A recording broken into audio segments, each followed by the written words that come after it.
Hey everybody, how you doing today? Uh, Thank you so much for joining us today. Um, it's wonderful to have all you guys join us. I'm going to give it a little bit of time for more people to get on. We got three great guests today, and first of all, I want to kind of touch on this talk is. At the closing of Things Were Never the Same Before, a project by Erin Thurlow that we had in our gallery the past couple of months. It's a really wonderful project, and it was one of those projects that, I mean, we had seen the work and we're thinking about it, incorporating the work within some group shows, and all of a sudden the pandemic happened, and we were kind of in a holding pattern for a while, and we just decided to kind of put everything on pause, and then think about what we were going to do, and it just, the work really kind of resonated with us, and we just decided to shift gears and really give Erin free reign of our space.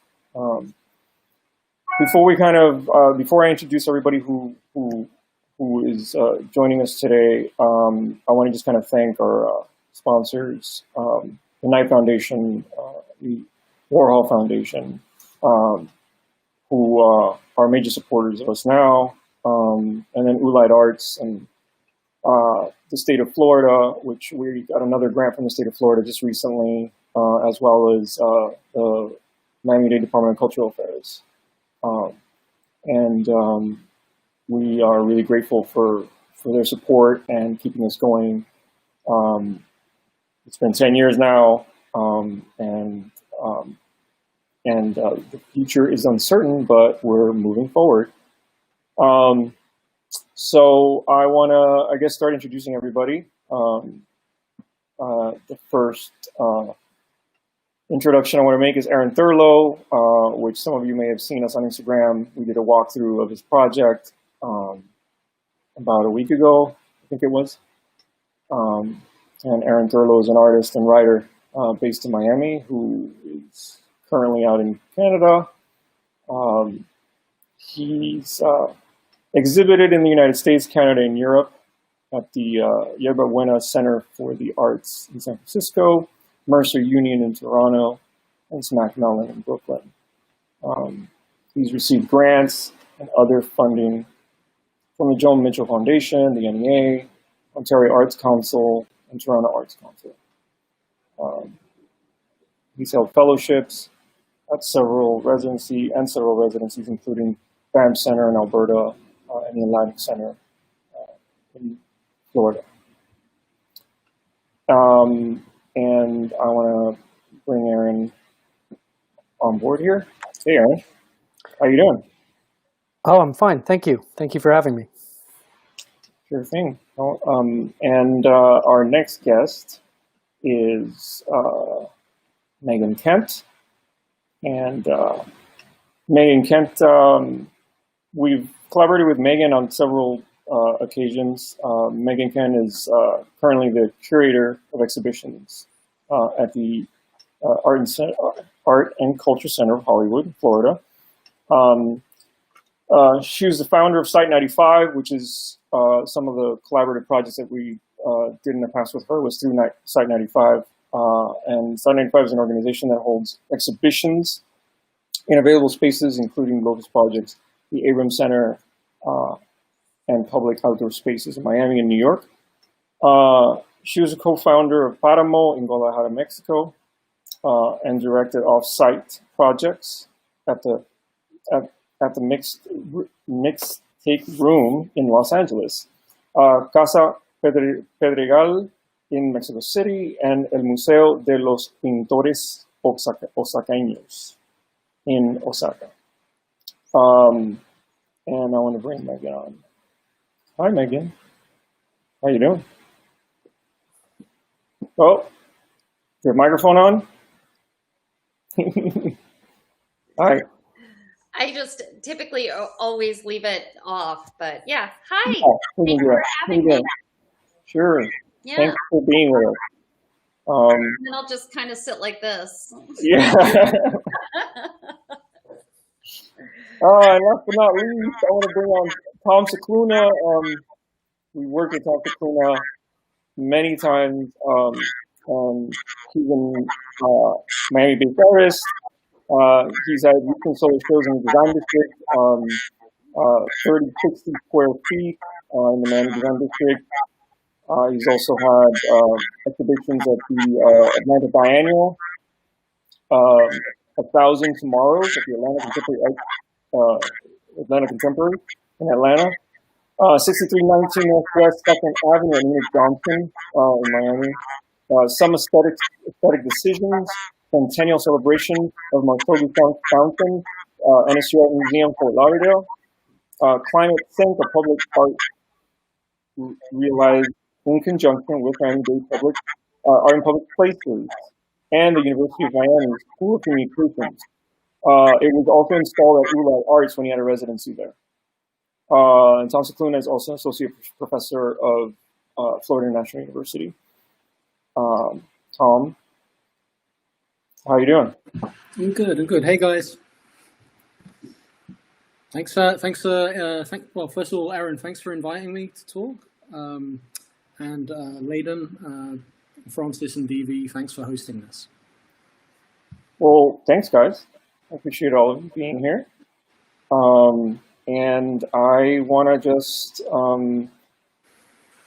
Erin, I'm just going to, I guess, begin with you and just kind of, I don't know if you want to just, have something that you just want to start with.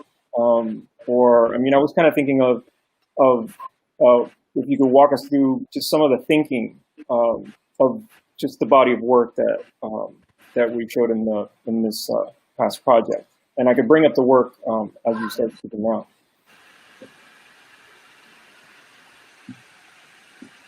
Erin, your mic. Great. Yeah, if we could just see some other images. So really, to get through it, into it as quickly as possible, this is the sort of the opening room you would come into. There's three basic areas in dimensions, and each one was kind of treated sort of differently. This is sort of the most traditional kind of gallery layout, and obviously work on the wall. All of the work except for one piece is made from newspapers. I think they're all New York Times or Miami Herald, and I'd been working with these papers, cutting them and using spray paint on them. You can see sort of the different treatments. I was really just experimenting with the newspaper, which I found to be kind of an interesting sort of ready-made that I could use as both kind of an object and an image. It's sort of kind of retains a lot of its objectness. You can see here with the sort of non-flatness of the flat work.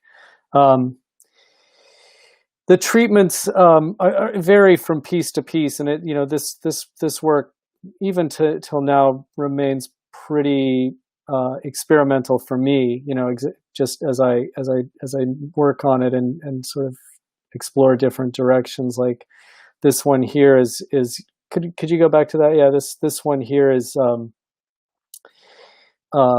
using the sort of what I decided would be a kind of a 4x4 grid within the layout of the newspaper that seemed to sort of represent the way that the layout actually appeared in the paper.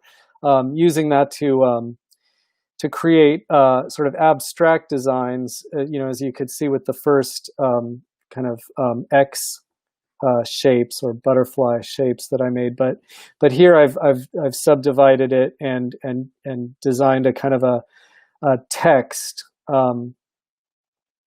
that like a font, and used that font to do this text work. It says Quiet Riot. I don't know how obvious or not that is. I see it immediately, but I think maybe. it's super subtle, actually. Yeah, Okay.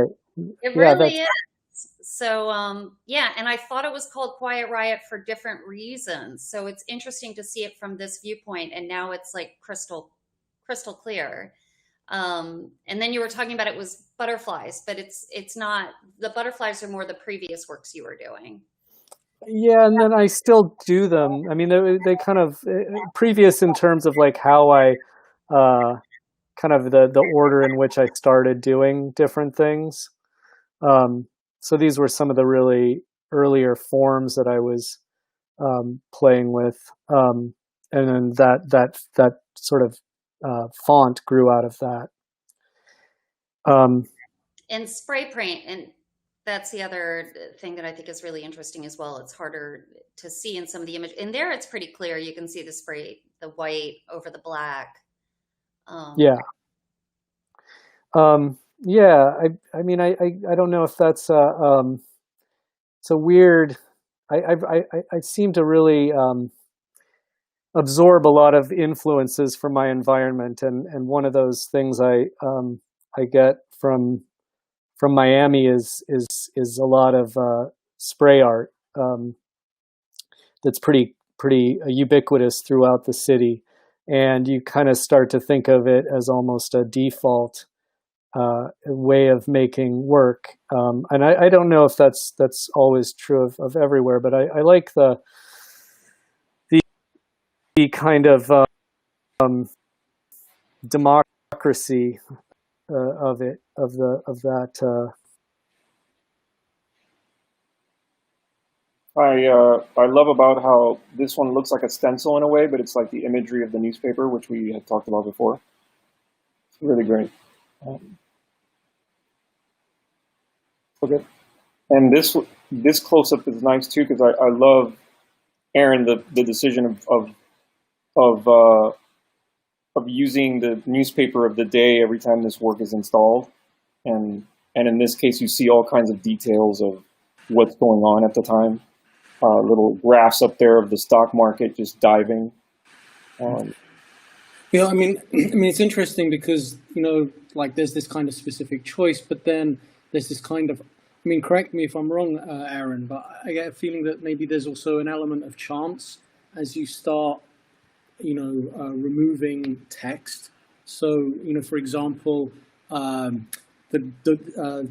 graph that Leyden is referring to, it like drops down and it disappears into negative space. And I'm guessing that wasn't planned. I think that was by chance. Is that right? Or?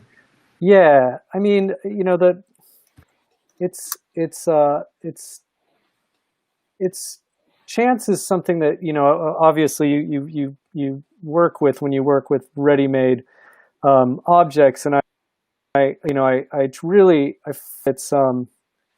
try and I guess lean a little more towards chance operations than really subjective ones, just because I don't know, I find my own decision making, I don't always trust my instincts, so I like to leave as much to chance as I can, still obviously try and make it somewhat my own.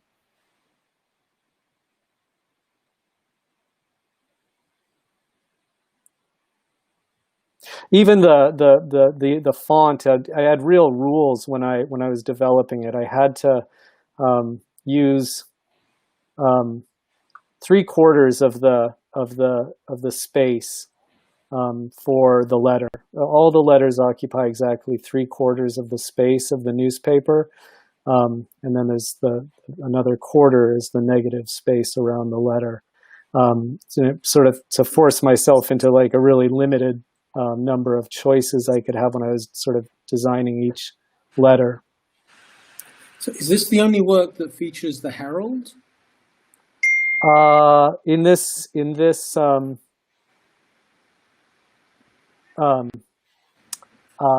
yeah, it's in the show, yeah. in this particular show, yeah.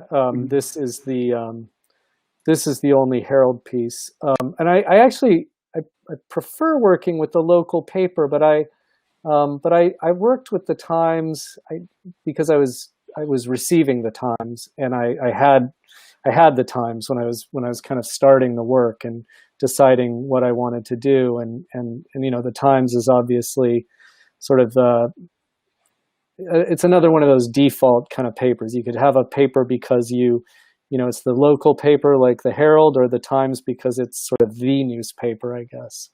And then, of course, the Times has this opportunity for all this great imagery that's kind of unmatched by any other American publication, I think.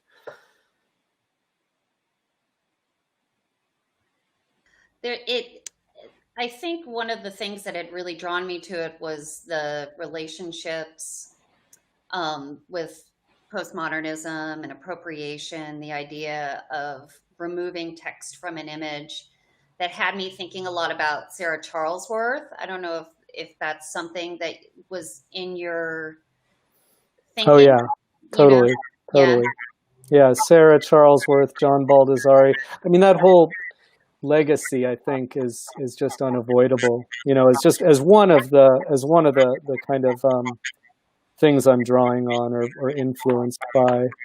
Yeah, but the tactile, I'd say the difference, some of the different distinctions are like there's a more tactile quality rather than like a Photoshop or the slickness that you might see in something like that, where here it's like very loose, like you see the paper, the way the paper is, you get the tangibility of the paper in the spray paint, and that it gives this kind of smoky effect with the way those images disappear and reappear, the way that they kind of come in and out, that I think makes it really distinct.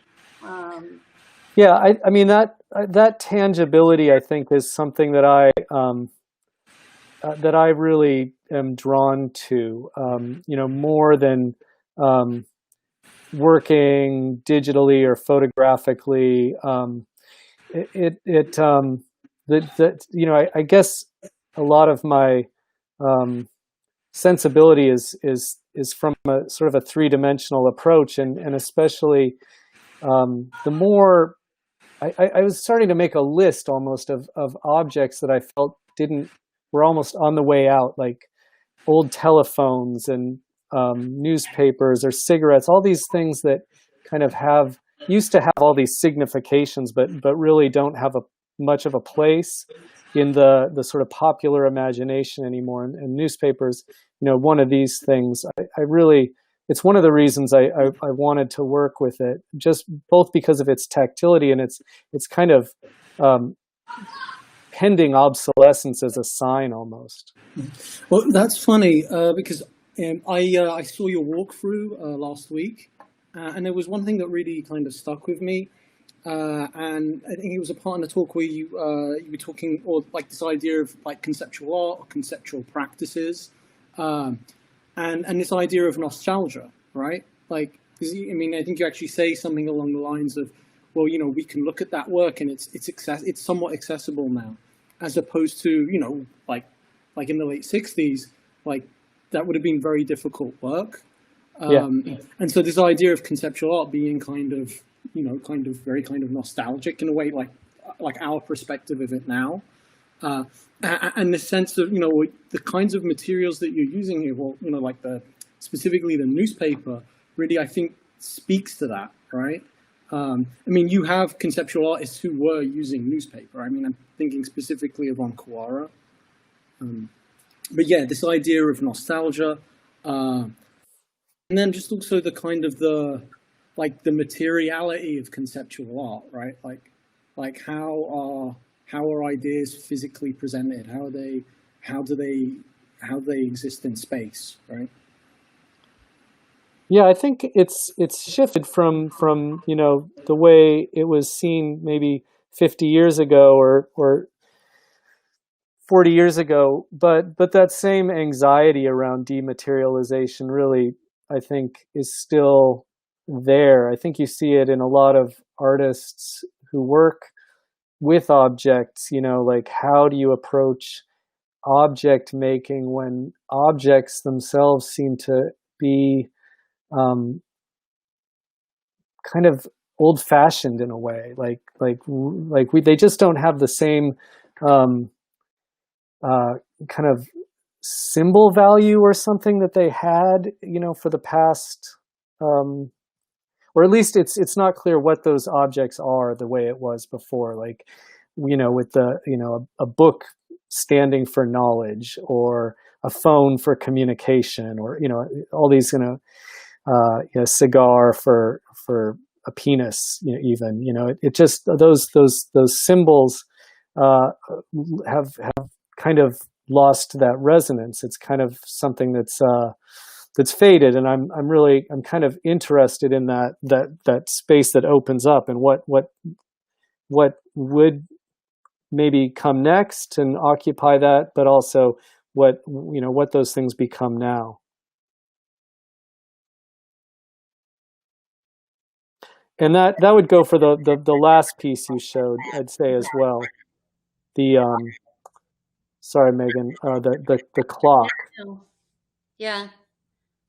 I feel like there's also just the thought on environment, and because that's something that I'm thinking that's just feels a little bit more, we're just a little bit more aware of it here in Florida. It's something that I've kind of am taking notice of, that's like kind of hit me as soon as I came here. So I think material and objects have a different kind of meaning here, with respects to the way we think about the environment and the way that we reuse materials, and just being a little bit more thoughtful in that way. That's more just kind of a thought that maybe, the way that you think about reusing some of those objects. And I think that's more of a question really for all of you, because all three of you are artists that reuse like everyday objects or things that are from around. What strikes me about the newsprint in a way is that it's a material that is impermanent in a way. It's very fragile. I mean, in the act that you're adding paint to it, you're kind of adding more time to it, but it's still kind of a material that it's not only recycled, but in a way it's somewhat biodegradable. It'll sort of dissolve. I mean, there is a toxicity to the ink or whatever, but yeah, there is a kind of impermanence to the work. And then the way that they're displayed also, they're like, by not being framed, it's also a kind of very, impermanent feeling to it. Like ephemeral. Or almost like you're trying to stop it from it being taken away too. I mean, that's kind of another way of looking at it as well. It's like you're intervening with something that is disappearing, to give it more permanence. I think that's another kind of way of looking at it too. Yeah, like, I like that. I didn't really think about that exactly, but I have always been kind of a bit of a sentimentalist, and I have trouble with things kind of vanishing in a way. And I wouldn't say have any kind of hoardy kind of tendencies or anything like that, but I do. I like things extending their life or finding a new life. So Erin, I think you made a really interesting decision in relationship to the sign piece. So, I guess on initial encounter, it reads as a neon. And, during your walkthrough, you talked about how you didn't want it to be neon. So instead of being neon like that, something of the past, right? It's an LED sign, right? Yeah, well, I don't want to be completely this nostalgia artist. I don't feel that way. I don't think that's where I'm coming from exactly. with apologies to people who do make neon works, I kind of feel like it's overdone within the art world. It's almost its own kind of sign at this point, or symbol, signifying a kind of contemporary conceptuality, maybe. And I thought that, like, kind of making this sign that looked like a neon, which I had started seeing in stores, for like advertising in stores, something that looked like a neon, but was actually just this much more efficient, new kind of LED light really appealed to me. There's something also, the LED is a very strange light quality. It is actually quite different from neon. It has a flicker that's much more severe and electronic feeling, maybe, and it's you don't see it in this. The piece flashes. I don't know. I assume people who are watching this maybe know that the piece itself flashes on and off like a stopped clock. Just to talk about the work a little bit, but back to that idea of kind of not wanting to let something go, or not wanting to let something disappear. I think that a big part of this piece that appealed to me was this kind of freezing of a moment that kind of never ends, as though stopping time in some way. Like I don't know, not that it does, but that it kind of talks about that kind of feeling of still life or something. Yeah, I mean, the light to me is, when I think about, I mean, it kind of looks, I mean, it can't be neon. I'm not sure that neon could flash as precisely as it does. I mean, more, I think, actually. More precisely than this? Yeah, because neon goes on and off on a dime. I think the LED actually has a little bit of a delay. Yeah. This, I guess for me, understanding that it's the kind of light it is, it just changes it, thinking about the material. But yeah, I mean, I think that this piece just was the one that for us just really resonated as a kind of moment, the moment that we were all kind of in. It really just became this representation of that moment, where even Meaghan, when you're talking about the environment, it could even sort of merge into representing that sort of like, we're all kind of, we know something's happening, but we're trying to figure it out. It's kind of this sort of holding pattern. And anyway. Yeah. Do we have a video of it? Yeah, I'm gonna bring it up shortly. It's on my Instagram feed too. I really, really love this piece. Thank you. Because the green of it was so soothing that it wasn't a red, like is when you would see like the start, I feel like you would see a red or a white or something that's a little bit harsher, but it was very soothing to me. And then also the idea of it being a reset, which is like what we need, like what I need, we need to like start or stop, but to like reset ourselves, to really take things into perspective, which is what I loved that you guys were identifying with now.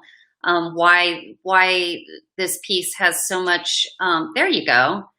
It has such a beautiful call. Like, this is a moment that we can reset ourselves. This is a moment that we can stop, take a time out. We're not running out of time. It's just starting right at the beginning again. So that's a very positive way of seeing it. I mean, for me, it merged into a lot of different situations as well, in a way, because it's not like taking a pause only, but it's also like there's something fundamentally like wrong with something. There's something that needs to be fixed, or something that has an issue. Like, this sort of just blended into a lot of the things that we were experiencing really well.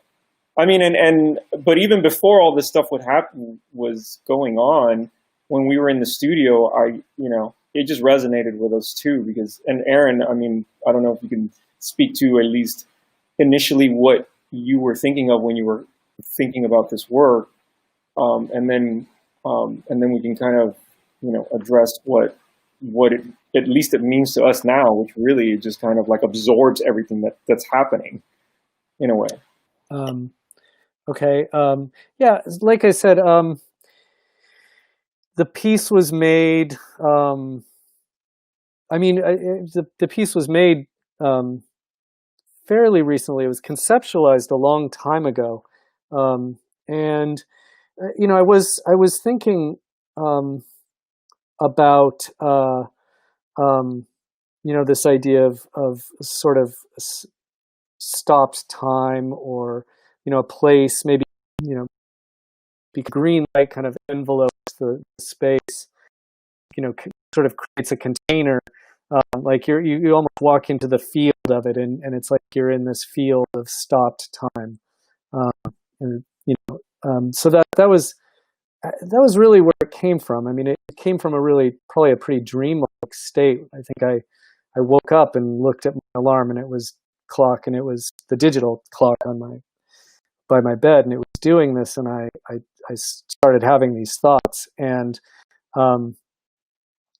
I didn't really have even that name in mind, alarm, until after the piece had been made, and we talked about putting it in a show, and then by then the situation seemed to call for that kind of title, the new context in which the work would be shown really was switched. Originally the piece, I thought of as kind of being humorous and sort of melancholy, maybe a little bit, and not the same. I think now it has this whole different reading.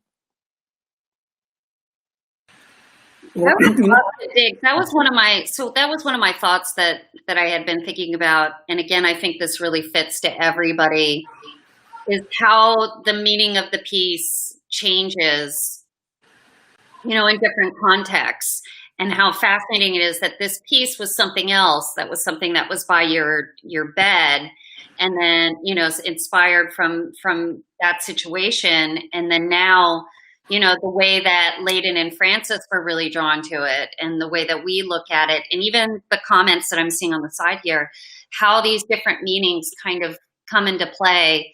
And I think it's a question for artists, like, how do you handle different meanings and interpretations of your work when it gets put into different contexts? Well, I think it's been mentioned, this idea of actually experiencing the piece as opposed to seeing a video of it. And, I think in a way it's that same kind of conversation that we were having about, like, the materiality of the newspaper pieces. But instead of like this, like physical thing in a space, it's more of an issue of how light is starting to affect space and environment and situation. The way in which it's funny, like this video that we're seeing now, it's very austere, just compositionally speaking, or like very kind of immediate, as opposed to being in the space, moving through the space, seeing how this light like bleeds into the other space, how when you turn your back from this space, where you go from this space back into the other space, where you have fluorescent light, the light is a kind of pinkish color.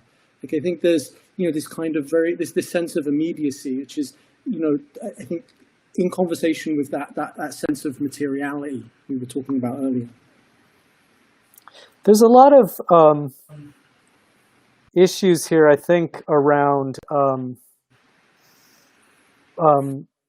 being present with work, which is going to become, is a big kind of question mark. That's the other thing that kind of is different about this show and how the work changes, is that necessarily most people won't see it in that in-person way. I mean, and that's how we view a lot of global art now, is just through blogs and website, that kind of thing, art magazines. But so I did, Leyden and I had a long conversation about how this work exists differently digitally than it does in person. And, my hopes was that I could have something like you would just see it, you'd kind of stumble upon it or see it when you got to the Dimensions Variable website, and your first thought would just be, what is this? What am I seeing? And it wouldn't make sense. And then it would, you'd slowly kind of realize, oh, it's an installation or something like that. But it had this other kind of life online, the way everything does. All work is different on a screen.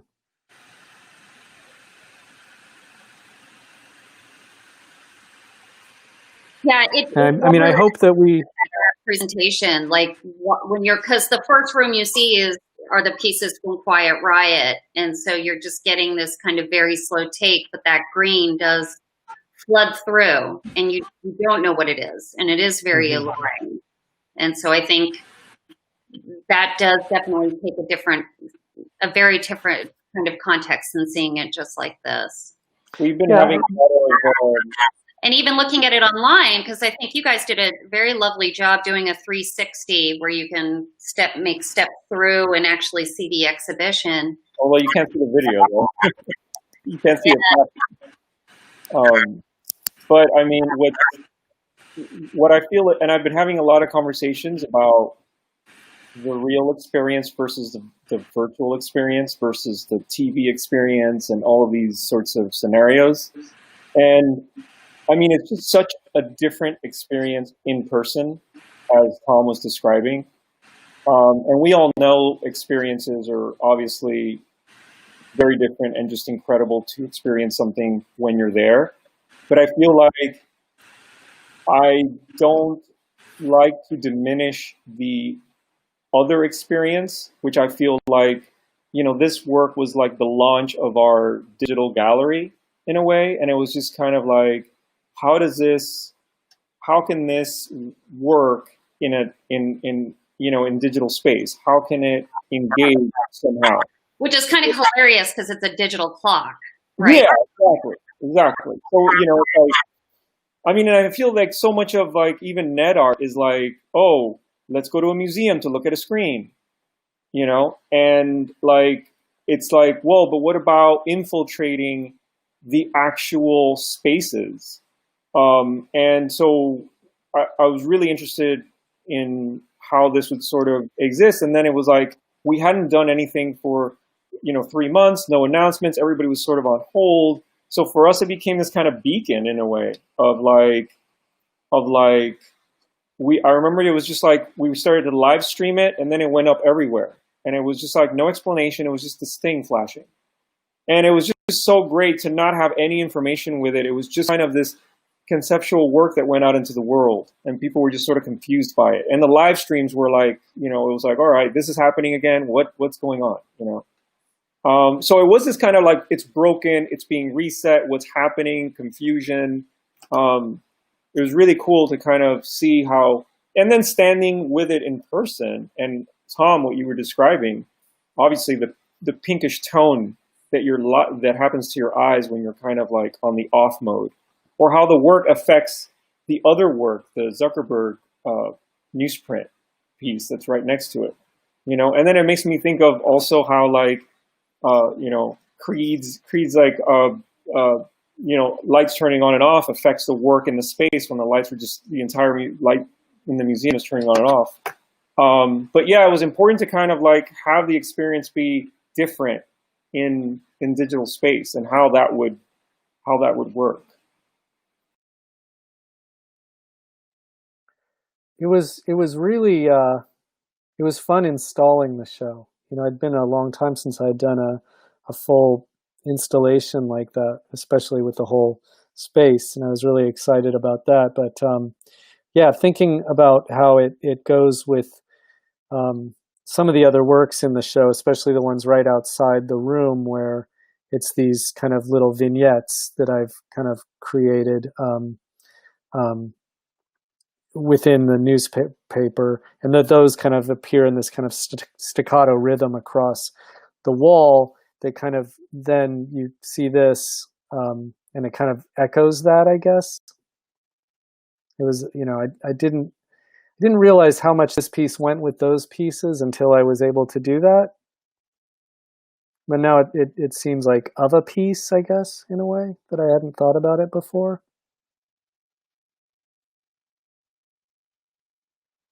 I think a surprise for me was to see the Zuckerberg piece in relationship to this sign, because I'd seen that piece a couple of years ago. You'd invite me to do a studio visit, and I was looking at it as a more standalone work, and it had more of a kind of more of a tragic comic feel to it. Whereas in the context of this show, it feels more more alarming, I guess, or more harsh. You can see the piece there off to the side. It's the only other work in the room. I don't know if you have a close up on it. And it's actually it's a lot harder to read the image as well, right? Because it's in a darker space essentially. Yeah. We that was a big question, was how much light to let into this room, in order to make this piece legible, or if this piece should even be in the room. Like what that kind of, how that changed things, but it felt appropriate. And you're right, I think when you saw this piece, it really was kind of a standalone sort of work, it was one of the very, very first newspaper pieces I did, actually. And it's from a famous photograph of Mark Zuckerberg that is in the New York Times, and he's actually on this stage that makes him appear to be just sort of in this kind of black empty space, and I just kind of cut out all the information around that photo, and it works, I think, on its own as just kind of a nice little sculpture image kind of thing, but then in this context, of course, who that person is, and how their significance in this current moment, it becomes a big part of the narrative. I really love this documentation of this piece with the green around it. It's just... Yeah, who's the photographer? They did an amazing job. I could never get this kind of documentation in my studio. Frank Casal, he's awesome. Thank you, Frank. Great job.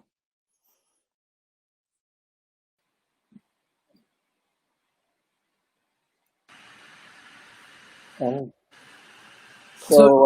Erin, I'm thinking about previous works and shows that I've seen of yours, and humor seems to be an element within the work, right? Not explicitly, but I think it's there. How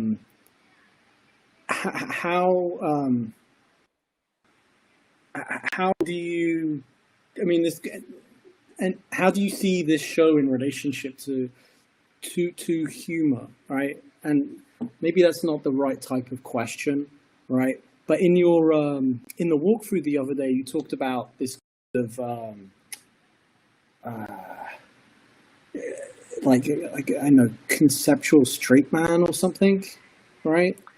I don't remember. I do think that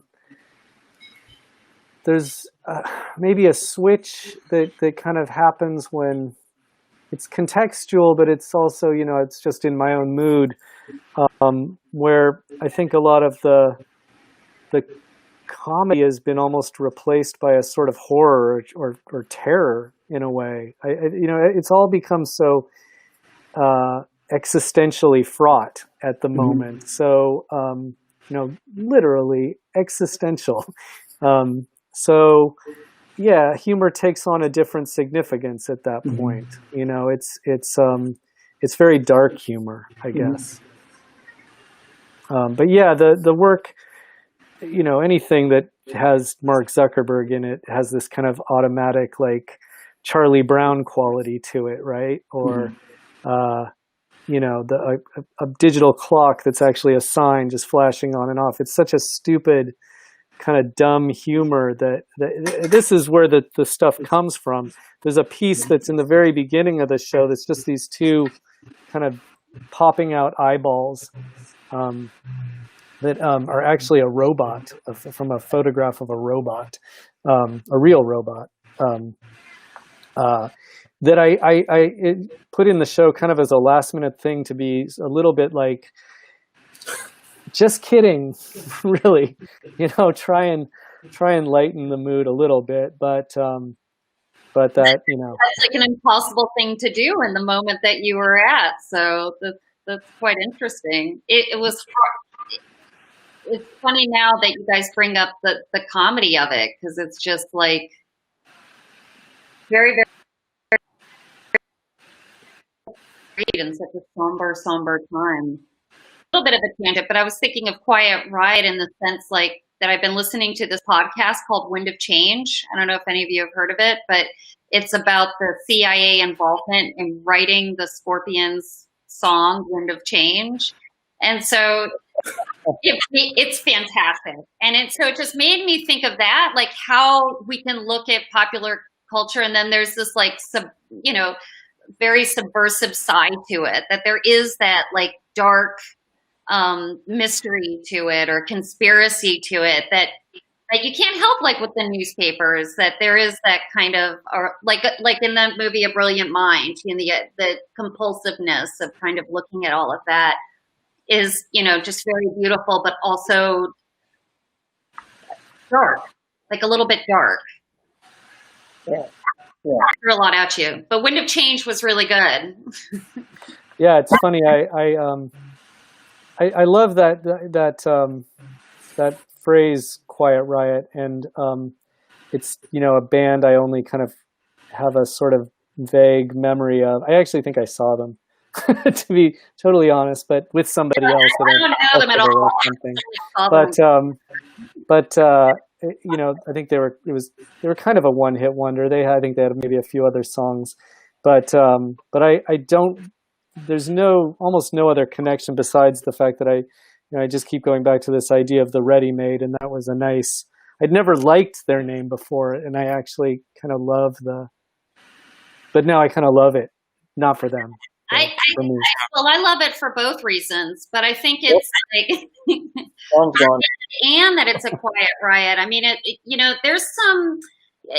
You talked about this in your walkthrough too, with Black Lives Matter. With that, there was things. Some of these things were stirring, and then the way that things came out in these past couple of months, the context and the meaning became very, very different. So this idea of a riot, because riots were really kind of, maybe it was quiet then, but it's no longer quiet now. The current uprising actually happened, I think, during the installation. It really, I think it kind of all, with George Floyd's killing and Ahmaud Arbery and everyone. I mean, all the men who had been murdered, or women, Breonna Taylor, all those people. All that rage, that kind of rage that I was kind of talking about being kind of held back. I think it exploded, while I was literally installing the show, and then it was just again like kind of catching up to current events and seeing how it again changed the meanings of the work. It wasn't so quiet anymore. Well, I'm gonna cut it here, guys. Erin, you got somewhere to be, so yes. I want to thank all of you guys for joining us today, and thank you for an amazing show. And I hopefully you guys remain safe. And I just saw Francis walk by. All right. Thank you, everyone, for coming. Yeah. Joining me. Thanks to you, Erin. yeah, I look forward to talking, to everyone a lot more. I'm sure there's more you guys would, could help me with figuring all this stuff out in the future. So yeah, good luck in Florida. I'll be back soon. Cool. Maybe we can do, guys. We've been doing tailgates outside of our driveway. I heard about that. I would like that. Sounds yes. Yes. So yeah, when you come back, Erin, or whatever. All right, guys. Take care. Pleasure. Thanks a lot. Thanks. Meaghan, Erin. Bye. Okay. And that's all, folks. Thanks a lot for joining us. And I just wanted to kind of touch on a couple of things that we have coming next. Erin's show just came down, and we're excited to see it go. We will be basically moving forward with new projects. We have some current digital projects that you can still see. You can access Erin's alarm work that initiated the digital gallery on the website. We also have Get Well Soon with Sam Lavinia and Tiga Brain, which is this unbelievable project with data mining that's really speaks to the moment very, very much. As well as we also have ongoing Where's Your Favorite Place to Place Political Art by Francisco Masso, where we've got works that are floating around Miami-Dade County, free works on loan for people to experience for, I think it's 15 days. And if you go on to the website and dimensionsvariable.net, you can go to his exhibition project and see what you have to do to get on the list to get one of these works. And then we just recently launched Offset Aura by Jan Novak, which is this really incredible meditative work that is strictly online, and it's just all code, and it's fantastic. And then opening soon in real life, in the space, is, and before that though, we're going to be launching a digital project it's a video soon with Magnus Sigurdsson. It's called Process and Pretense. So that'll be launching soon. But we have, in the main gallery, we have Yanira Collado, who's doing a solo project. If they knew these things, Reliquias Ocultadas, that should be really, really great. And then we also have Chris Bird in the project gallery from Observation, who's we're going to be showing a new body of work, really, really intricate paintings that are amazing. So go onto the site and check that out. Thank you so much for joining us for this talk. Again, I want to thank all of our sponsors who are amazing and support everything we do. The Knight Foundation, the Warhol Foundation, Ulight Arts, the State of Florida Department of Cultural Affairs, and the Miami-Dade County Department of Cultural Affairs. Thank you so much. And all of you, thank you so much for joining us, and make an appointment and come by and visit. Erin's show's down, but these new projects are going up soon, opening September 19th, I believe. So stay safe, and see you guys soon. Bye.